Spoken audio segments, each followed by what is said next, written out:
No Holds Barred displays over 40 cartoons from the Gilded Age. During the Gilded Age, there were extravagant showings of wealth and prosperity by the upper class of America.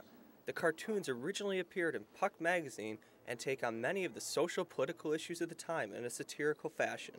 Frank Reynolds and Greg Crockett, along with other local candidates, were on hand Sunday for the exhibit's opening in a bipartisan reception. The candidates talked with potential voters and discussed next week's election. The cartoons date back to the late 19th century and provided a unique backdrop for the event.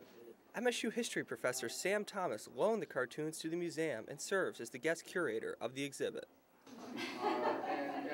Thomas introduced the display to visitors and says he plans on donating some of the cartoons to the museum's general collection at the end of the exhibit. The cartoons wrap chronologically around the gallery, and Thomas provides an in-depth analysis under each cartoon. Visitors are able to give their own analysis of a cartoon at the end of the exhibit. Dr. Thomas has left 7 cartoons unanalyzed and provides visitors with a 10-step guide to cartoon analysis. Thomas consulted with the museum to have the exhibit displayed during the election season and says it can be very beneficial to visitors who plan on voting. I knew many of the cartoons that I would use in the collection would have presidential election implications to it. The museum is also hosting presidential elections during times of crisis. The exhibit gives visitors an in-depth look at the campaigns of Abraham Lincoln and Franklin Roosevelt.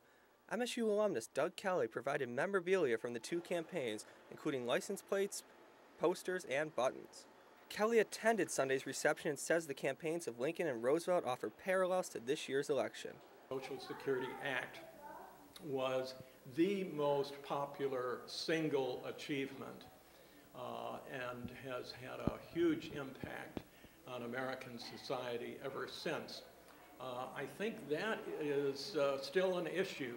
For Focal Point, I'm Michael Kane.